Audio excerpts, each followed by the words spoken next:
우리 오늘 우리에게 주신 말씀, 또 오늘이 아니라 우리 한 해 동안 우리에게 주실 말씀이기도 합니다. 우리 1년 동안 언제 끝날지 모르겠는데 마가복음을 끝까지 한번 달려가 보려고 합니다.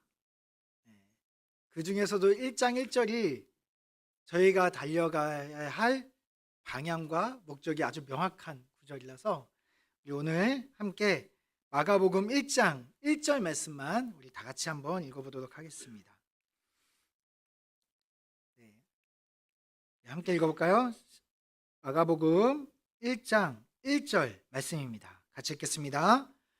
하나님의 아들 예수 그리스도의 복음의 시작이다. 네, 우리 짧으니까 한 번만 더 읽을까요? 시작.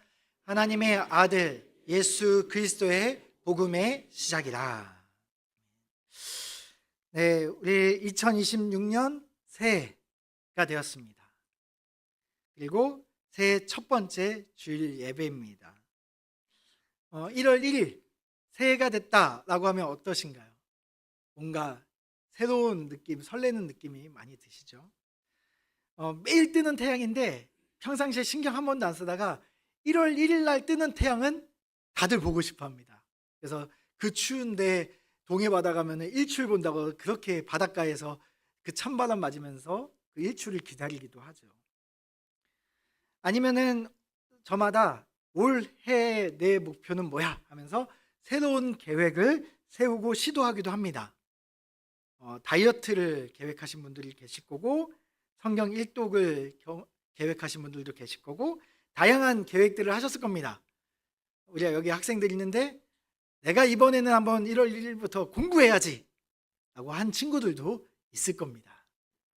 그리고 다이어트를 계획하신 분들이나 성경 일독을 계획하신 분들이나 공부를 계획한 우리 학생들이나 똑같이 이제 벌써 4일째이기 때문에 많은 분들이 실패를 경험했을 수도 있습니다. 그래도 시작은 언제나 설레이긴 한 것 같습니다. 우리 마가복음 1장 1절도 시작이라는 단어가 등장합니다. 그런데 우리 성경에 보면 그 시작이 어디에 있나요? 맨 뒤에, 복음의 시작이라고 맨 뒤에 나오잖아요. 그런데 우리가 한글 성경과 헬라어 성경은 이 순서가 좀 다릅니다. 우리는 원래 하고 싶은 말을 맨 끝으로 가져갑니다. 여러 가지 이렇게 쭉 설명하다가 마지막에 내가 하고 싶은 가장 중요한 말을 뒤에다 붙이거든요. 근데 이 헬라어는 성경에 쓰여져 있는 히브리어도 마찬가지인데 가장 중요하게 하고 싶은 말을 먼저 쓰고 그 다음에 그것과 관련된 설명을 뒷붙이는 게 성경의 순서입니다. 그래서 헬라어 성경으로 보면 이렇게 되어 있어요. 한번 읽어볼까요? 한글로 되어 있는 것만. 시작. 그 복음의 예수 그리스도 하나님 아들 하나님의 이렇게 되어 있어요. 그러니까 가장 앞에 어떤 단어를 쓰고 있나요? 시작을 쓰고 있습니다. 시작 쓰고 있습니다. 지금 마가복음 전체에서 가장 중요하게 하고 싶은 말이 뭐라는 거예요? 시작이 중요하다는 거예요. 시작. 그러니까 우리가 시작하고선 그런 시작하고는 다른 아주 특별한 의미를 지금 가지고 있는 단어가 선택됐다는 것을 우리가 알 수가 있습니다. 여기 시작을 의미하는 아르케라는 단어는요, 그 시간적 순서의 첫 번째, 그 시작을 의미하는 그런 가벼운 단어가 아닙니다. 또 어떤 우리가 초보적인 미숙한 단계, 그래서 너 아직 시작한 지 얼마 안 됐구나 할 때의 그런 시작을 의미하는 단어도 아닙니다. 혹시 제가 어젯밤 늦게까지 고민하다가 할까 말까 하다가 일부 예배는 그래도 좀 젊은 사람들이 있어서 하긴 했는데 지금도 고민이 되지만 해보겠습니다. 여러분 혹시 배트맨 아시나요? 배트맨. 박쥐 인간이 날아다니면서, 날아다니는 건 아니죠. 이렇게 어쨌든 이렇게 왔다 갔다 하면서 악당들을 물리치는 영화입니다. 박쥐 인간이 악당들을 물리치는 영화. 그럼 박쥐 인간이 악당들을 물리치는 영화 그러니까 이제 처음 나올 때 어떻게 될까? 배트맨 1, 배트맨 2, 배트맨 3. 그러면 배트맨 3 나오고 그다음 뭐가 나와야 될까요? 배트맨 4. 그러니까 4편이 나와야 되는 거잖아요. 근데 그렇게 안 되고요. 배트맨 1, 2 쭉 나오다가 갑자기 배트맨 비긴즈라는 편이 갑자기 나옵니다. 제가 지금 이 영화를 안 보고 지금 여러분에게 설명하고 있는 거니까 네, 그냥 중요한 건 저 비긴즈라는 단어가 중요해서 설명하는 겁니다. 1, 2 다음에는 3가 나오고 3가 나오면 4가 나와야 되는데 왜 비긴즈가 나오냐는 거예요. 이 비긴즈는 시작을 얘기하는 이 아르케와하고 같은 단어거든요. 여기서 말하는 비긴즈는 시작을 의미하는 게 아니고요. 여기서 말하는 거는 이 배트맨이라는 이 영웅 캐릭터가 평범했던 한 남자가 완전히 새로운 박쥐 영웅이 되는 그 변화되는 그 순간을 다루는 영화이기 때문에 그 평범했던 사람이 영웅이 되는 그 시작 지점을 이야기하기 때문에 비긴즈라고 이야기하는 거예요. 새로운 삶의 시작이 일어나는 그 놀라운 대변화, 완전한 새로운 인간으로의 재창조가 일어나는 그 순간이 바로 이 비긴즈, 그 시작이라는 단어 속에 있는 겁니다. 마가복음에 쓰인 시작, 아르케도 이 비긴즈하고 같은 단어입니다. 단순한 출발을 의미하는 게 아니고요. 전혀 새로운 세상으로의 탄생을 의미하는 단어입니다. 완전히 새로운 탄생, 완전히 새로운 재창조가 이루어지는, 이전과는 완전히 다른 새로운 시작을 의미하는 거죠. 1부 예배 때는 유년부 선생님들이 계셔가지고 잘 맞추셨는데, 성경책 제일 첫 번째 피면 제일 첫 번째 단어가 뭘까요? 그렇죠. 태초입니다. 태초에 하나님이 세상을 창조한 바로 그때 태초에가 히브리어로 태초에라는 그 단어가 헬라어로는 아르케고 우리가 오늘 보고 있는 시작이라는 단어입니다.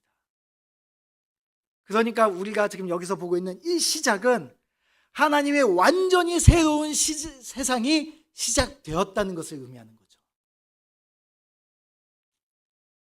하나님이 아무것도 없는 이 세상 가운데 천지를 창조하셨던 것처럼 이전에 없던 새로운 시작과 질서와 역사가 시작되는 웅장한 선언이 지금 마가복음 1장 1절 제일 첫 번째 시작되고 있는 겁니다. 자, 그렇다면 무엇이 새롭게 시작이 되었을까요? 그것은 바로 복음이 새롭게 시작되었다라고 이야기를 하고 있습니다. 자, 성경에서 복음하면 우리 사실 복음의 뜻은 기쁜 소식, 복된 소식, 기쁜 소식이라고 말을 합니다. 여러분 각자에게 2026년 한 해 들렸으면 하는 기쁜 소식은 무엇이 있습니까? 순산의 소식이 들으면 기쁠 거고요, 그죠? 좀 속색이던 자식이 정신 차리면 그 소식 들으면 기쁠 거고요. 뭐 손꼽아 기다리던 내 성적이 올라도 기쁠 거고요. 아니면은 직장에서 승진이 이루어지면 기쁠 거고요. 아파트 청약이 당첨됐으면 기쁠 거고요. 묵혀뒀던 주식이 확 뛰어 올랐다고 소식 들으면 기쁠 거고요. 말만 했는데 다 지금 표정들이 기뻐지고 있습니다. 네, 기쁘겠죠. 근데 여기서 말하는 복음은 이 개인적인 기쁨의 소식에 머무르지 않는다는 겁니다. 이건 아까 이야기했던 것처럼 복음의 시작, 온 우주적인 재창조, 완전 새로운 세상이 임하는 거잖아요. 이거는 개인적인 이야기가 아니라 온 우주적인 이야기를 지금 선포하고 있는 겁니다. 내 개인적인 것들이 좋아지는 그 복음에 머무르지 않고 눈을 떠서 훨씬 더 넓은 세상을 지금 보면서 이야기를 하고 있는 거죠. 당시 로마 시대에서 쓰여졌던 이 복음, 유앙겔리온이라는 이 단어는 우리가 이렇게 하면서 야, 나 복음 들었어 뭐 이러면서 이렇게 그냥 뭐 출산한 것을 아우 아기 울음소리가 아주 그냥 복음입니다 뭐 이렇게 가볍게 쓰는 단어가 아니었습니다. 야, 기쁜 소식이야. 이런 가벼웠던 단어가 아닙니다. 이때 썼던 그 복음, 유앙겔리온이라는 단어는 정치적이고 아주 무거웠던 단어입니다. 이건 누가 썼냐? 황제가 썼던 단어입니다. 황제가 탄생했거나 새로운 황제가 그 왕의 자리에 앉아서 왕이 바뀌었을 때 쓰던 단어가 이 유앙겔리온이라는 단어입니다. 로마 사람들에게 복음이라는 단어를 물어보면 그들은 강력한 황제가 새롭게 등극해서 우리나라 이 백성들을 새롭게 다스리게 될 거야 라는 이야기입니다. 근데 지금 마가는 그 복음이라는 단어를 가지고 선포하고 있는 거죠. 복음이 시작되었습니다. 그 얘기는 뭘까요? 새로운 왕이 오셨습니다. 온 우주적인 재창조의 왕이 오셨습니다라고 이야기를 하고 있는 거죠. 그 새로운 왕이, 온 우주의 왕이 우리의 삶에 찾아오셨습니다. 그리고 그분이 이제 우리를 새롭게 다스리고 이끌어 가실 것입니다 라고 이야기를 하고 있는 거예요. 그러니까 이 복음의 시작이라는 단어가 얼마나 무겁게 말하고 있는 단어인지를 우리가 느낄 필요가 있습니다.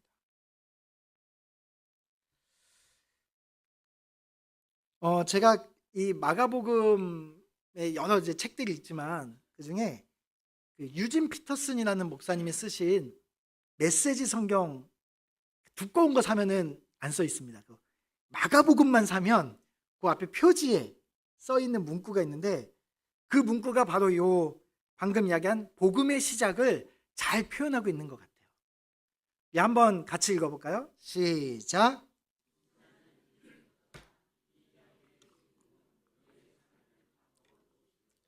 진짜는 이제부터다. 이제 시작되었다라는 이야기죠.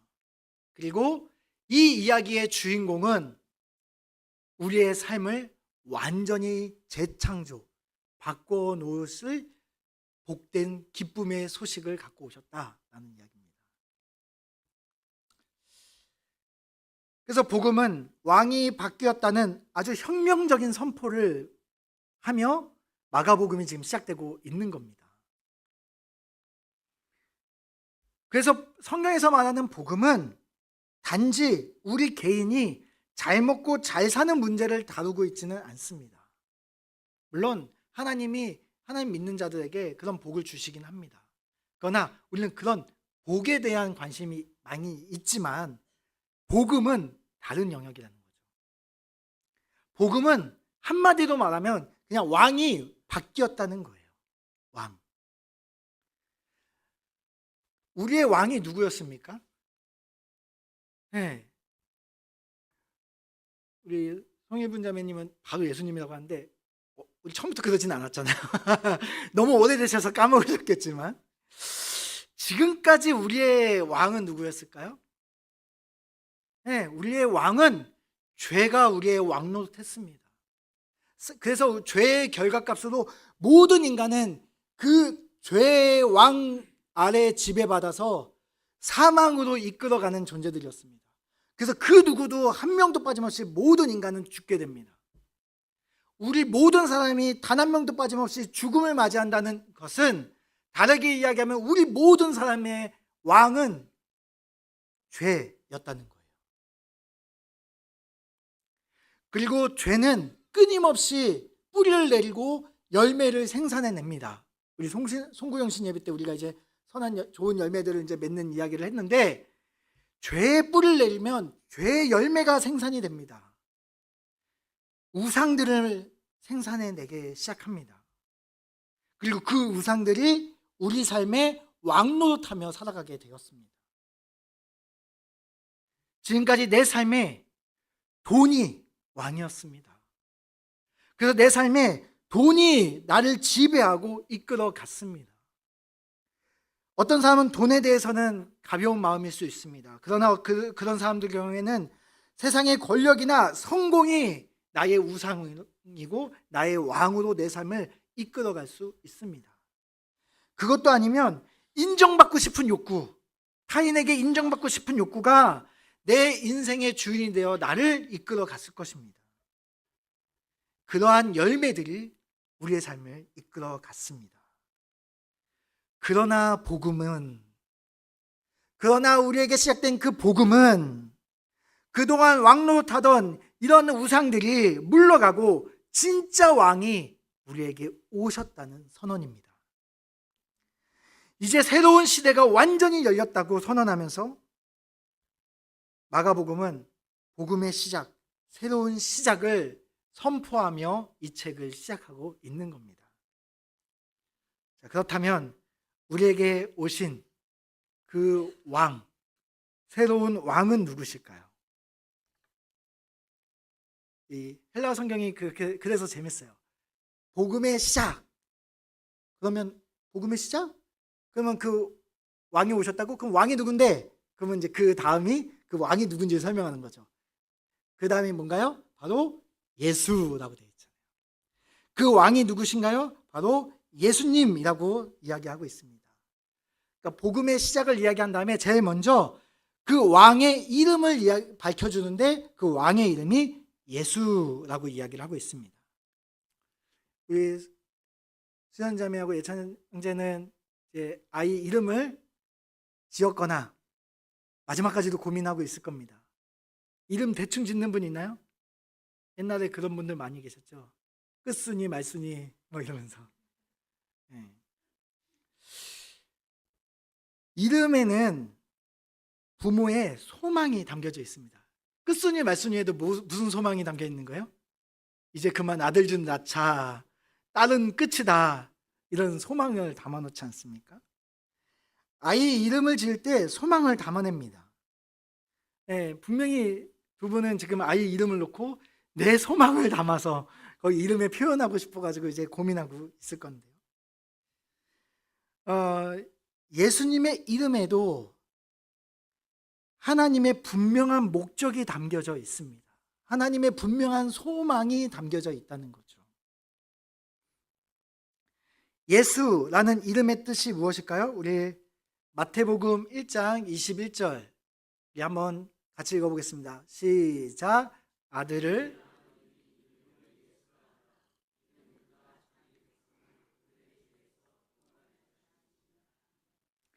네, 예수의 이름의 뜻이 뭐라고 밝혀주시고 계시나요? 하나님께서 그 자기 백성들을 그들의 죄에서 구원할 자라고. 다시 말하면 예수의 이름의 뜻이 뭐냐면 여호와 하나님께서 우리를 구원하신다, 이런 뜻이에요. 그냥 간단하게 예수만 놓고 보면 하나님이 우리를 구원하신다, 이런 뜻입니다. 예수님을 이 땅에 보내신 하나님의 그 목적이 명확하게 그분의 이름에 담겨져 있습니다. 그분은 우리를 구원하는 데에 목적이 있습니다. 그 이야기는 뭘까요? 우리 힘으로 우리가 구원받을 수 없다는 것을 이야기합니다.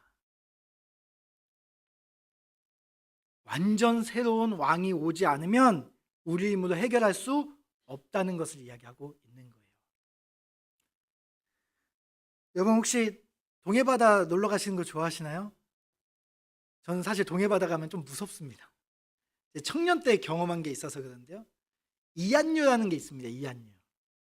제가 청년부 회장 때 청년들과 함께 동해바다를 놀러 갔습니다. 도착하니까 파도가 조금 센 것 같은 거예요. 그래서 제가 청년부 담당 목사님께 목사님, 아무래도 좀 위험한 것 같으니 오늘은 물놀이를 포기해야 되겠습니다. 그랬더니 괜찮다고, 이럴 때 놀아야 재밌다고 들어가자고 하시는 거예요. 그래서 들어갔습니다. 청년들이니까 물 먹고만 해도 그냥 즐겁게 노는 거죠. 근데 제가 아무리 봐도 분명히 저기 앞에다가 옷을 놓고 물에 들어왔는데 진짜 1분만 지나도 저희가 저만큼 떨어져 있는 거예요. 그래서 얘들아 다시 이쪽으로 와 하고 또 좀 있으면 또 저만큼 가는 거예요. 점점 이게 빨라지고 세지는 게 느껴지는 겁니다. 아, 이거는 안 되겠다 해서 제가 물 밖에 나와서 통제를 했습니다. 물 깊은 데로 들어가지 마. 나와 그러는데 점점 막 멀리 가는 거예요. 그래서 안 되겠다. 다 나와요. 그래서 청년들을 다 철수시켰습니다. 남자 형제 2명이 안 보이는 거예요. 형제 둘이서 노란색 튜브 있잖아요. 노란색 튜브 하나에 형제 둘이 이렇게 매달린 상태로 저만큼 이한유에 빨려 들어간 겁니다. 어느 정도로 들어갔냐면 얼굴을 겨우 알아볼 정도로 저렇게 깊이 갔어요. 뭘 던진다고 뭘 꺼내줄 수 있거나 누가 수영해서 갈 수 있는 정도의 깊이가 거리가 아니었습니다. 김현서 집사님이면 가능했을 수도 있는데 저만큼 간 거예요.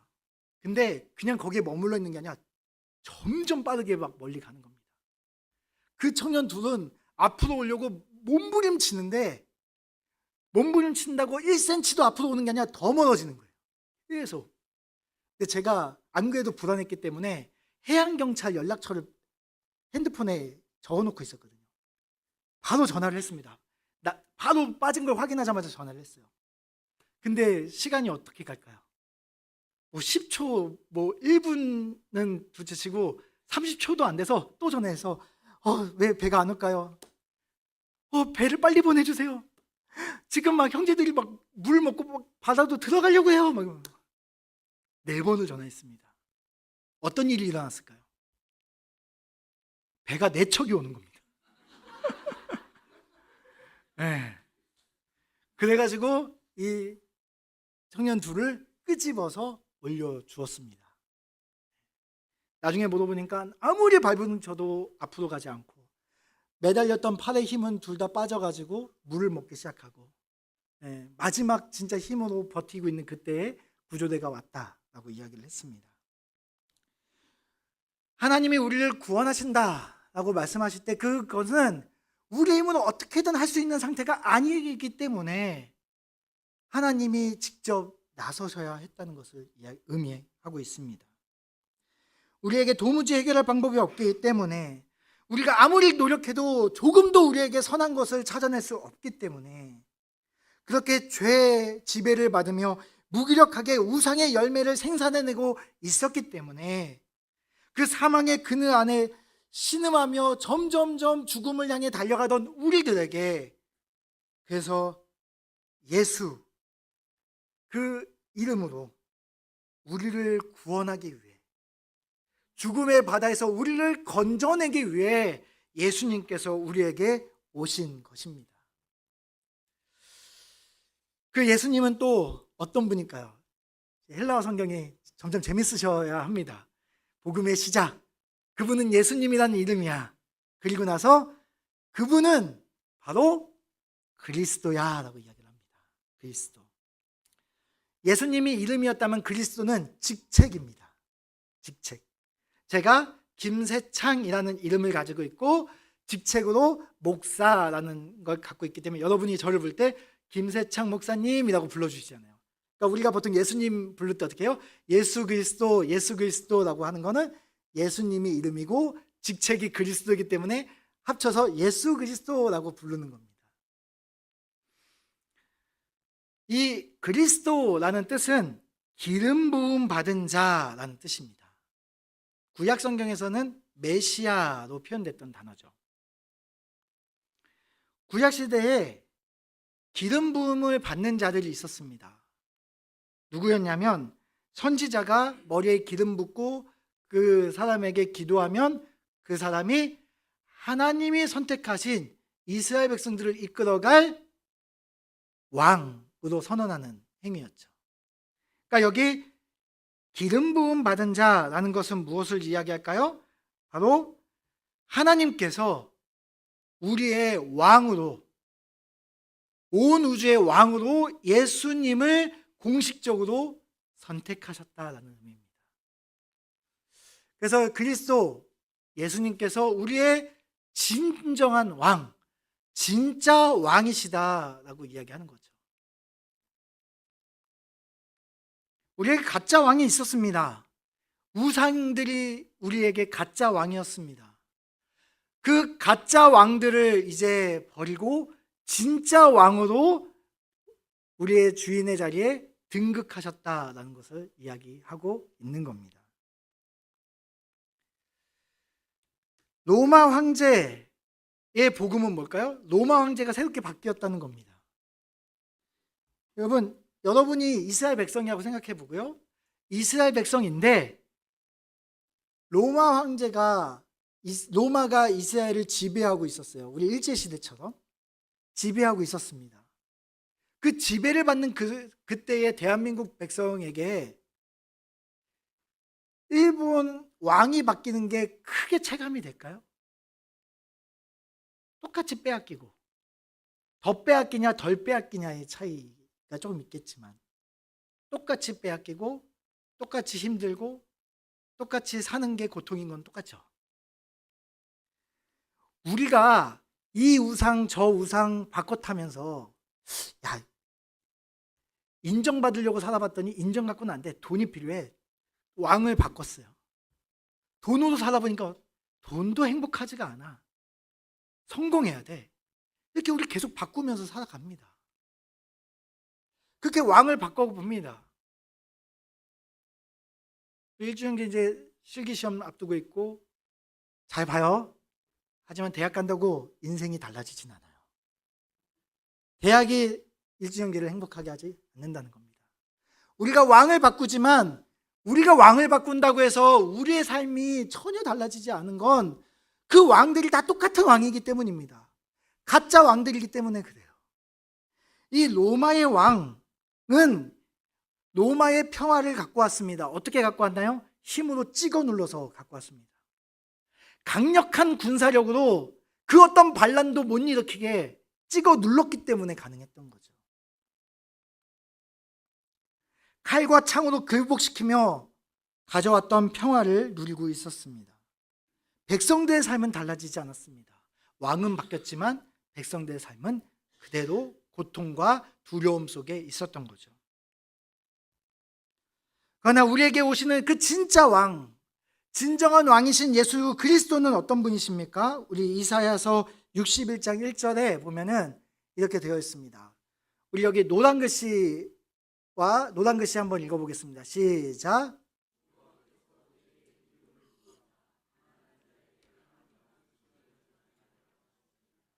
네. 여호와께서 내게 기름, 여기 내게는 이제 예수님께 성취될 예언이기 때문에 예수님에게 기름 부으신 사건을 이야기하는 겁니다. 앞으로 예수님이 오시면 그 예수님은 기름 부으시고 왕이 되셔서 어떻게 하신대요? 그분은 어떤 왕이시냐면 가난한 자에게 아름다운 소식, 그러니까 죄로 인해 그 가난해진 마음, 아무것도 가진 것이 없는, 돈을 붙잡아도 빈손이고 권력을 붙잡아도 빈손이고 인정받는 걸 붙잡아도 빈손인 그 가난한 마음의 자들에게 아름다운 소식, 복음을 전해주기 위해서 오셨다는 거예요. 그러면서 나를 보내사, 파란색 글씨 한번 읽어볼까요? 시작. 마음이 상한 자를 고치고.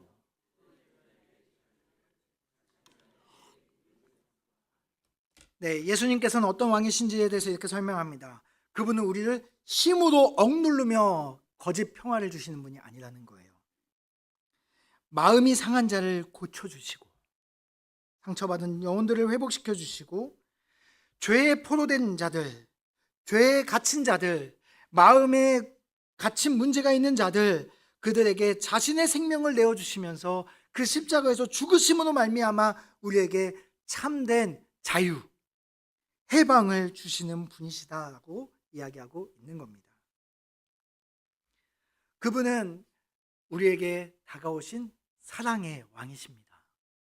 세상의 왕은, 우상들은 우리 위에 힘으로 굴복시키려고 합니다. 돈의 무서움으로 우리를 굴복시키고 인정받지 못한 그 외로움으로 우리를 굴복시키려고 하고 성공하지 못한 우리의 삶으로 우리를 굴복시키려고 합니다. 그러나 진짜 왕이신 예수님은 어떻게 우리에게 다가오신 왕입니까? 우리를 섬기심으로 왕으로 등극하셨습니다.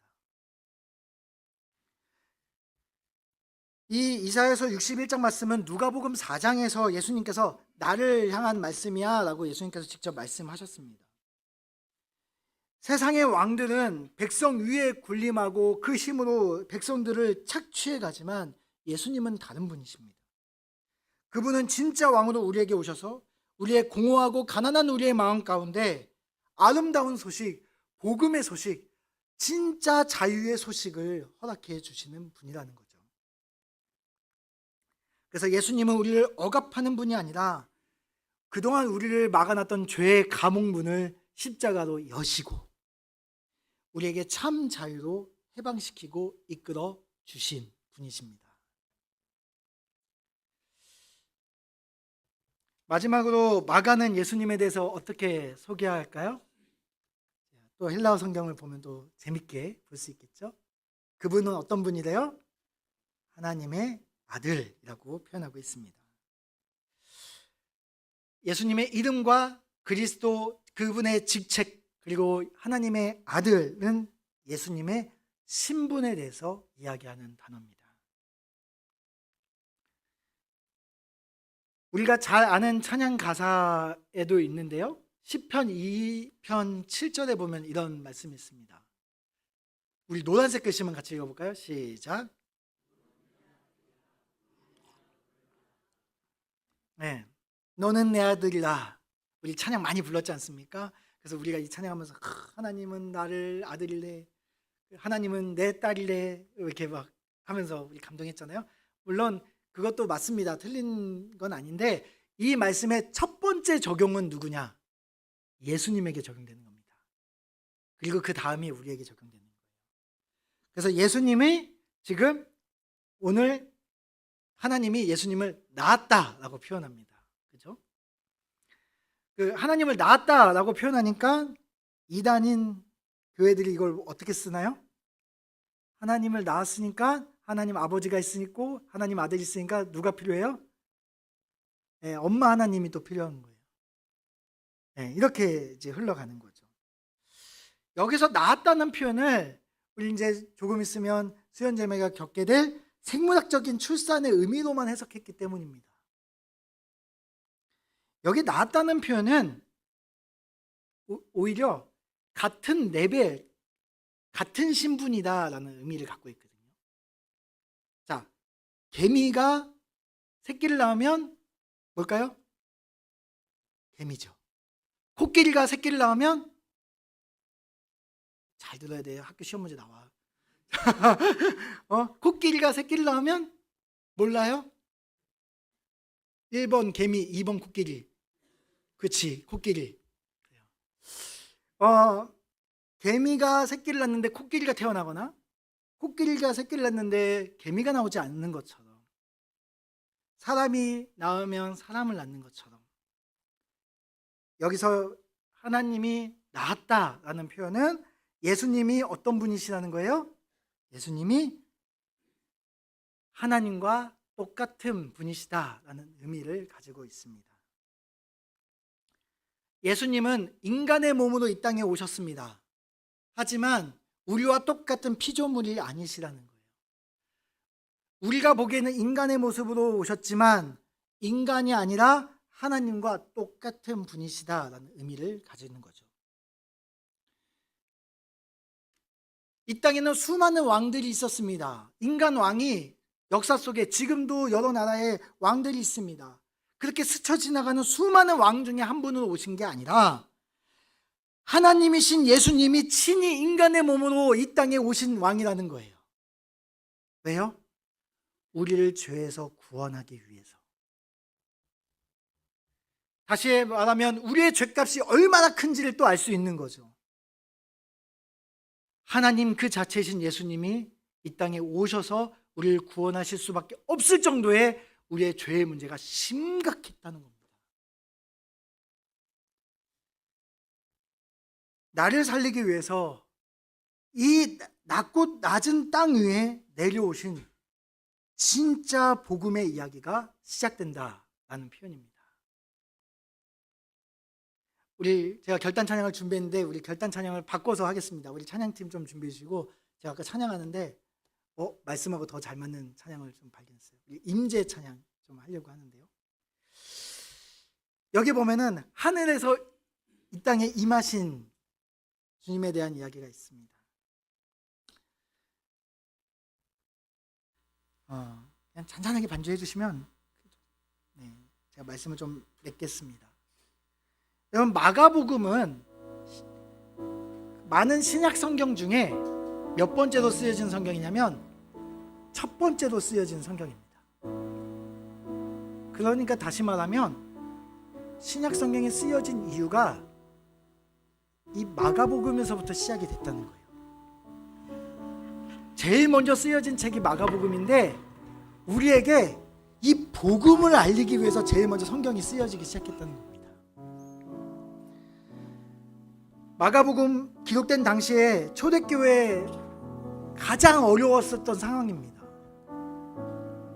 가장 어둡고 가장 처절했던, 역사상 가장 힘든 시기, 로마 황제 네로가 이스라엘 백성들을 박해하기 시작했을 때, 그때 쓰여진 성경입니다.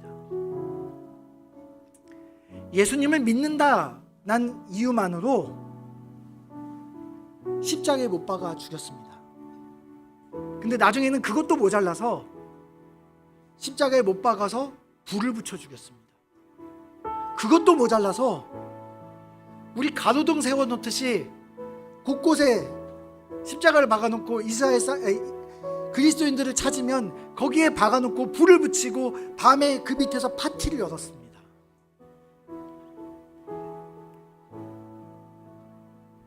경기장에 사자와 그리스도인들을 풀어놓고 사자밥이 되는 것을 보며 즐겼습니다. 그리스도인들을 볼 때마다 핍박을 하기 위해서 잡아 가두던 시기였습니다. 그래서 당시에 그리스도인들은 카타콤, 지하 동굴 속에 숨어서 평생을 살던가 죽음을 각오하고 세상 밖에 나와 살던가 선택의 기로에 있을 때, 그때 쓰여진 책이 마가복음이라는 책입니다.